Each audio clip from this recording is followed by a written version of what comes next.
Time. Hillary Clinton speaking at an event last night. New details emerging on her use of private email accounts during her time at the Department of State. The possible presidential candidate speaking out about the need for more women in politics, but ignoring the email issue. It did not come up intentionally last night. However, the head of the Select Committee on Benghazi, Trey Gowdy, had plenty to say earlier in the afternoon. The fact is, the State Department cannot certify they have produced all of former Secretary Clinton's emails because they do not have all of former Secretary Clinton's emails, nor do they control access to them. You do not need a law degree to have an understanding of how troubling this is. Chris Steyerwalt, Fox News digital politics editor. How are you, Chris? Good morning. Good morning to you, Brother Bill. Washington Post reports this email was set up right after her nomination, prior to her confirmation hearing. Why would that be significant? Because it's premeditated. This is not something that is who could fathom. They've used the excuse, her campaign has used the excuse, oh, well, other people use private email. Well, sure, other people use private email.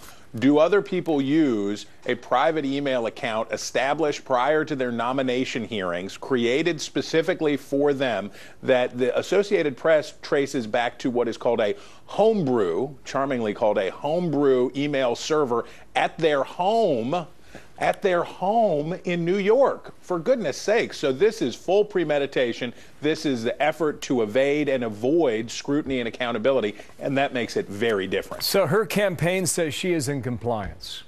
Is that the case based on what we know?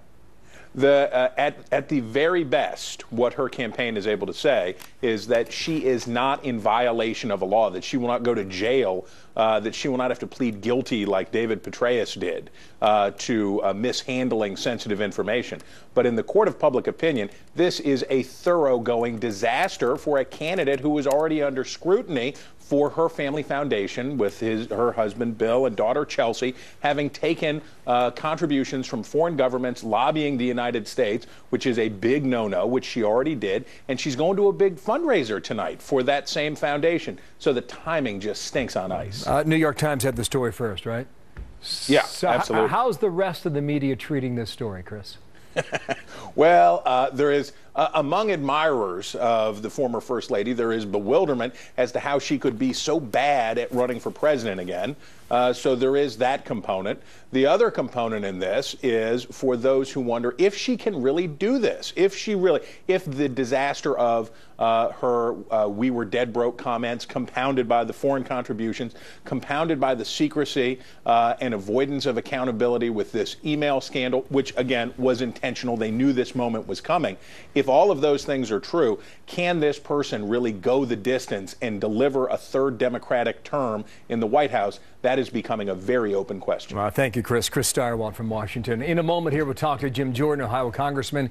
He is on the Benghazi committee. What is his view now? Does he agree that Hillary Clinton may have knowingly evaded rules for government employees? Jim Jordan coming up moments away.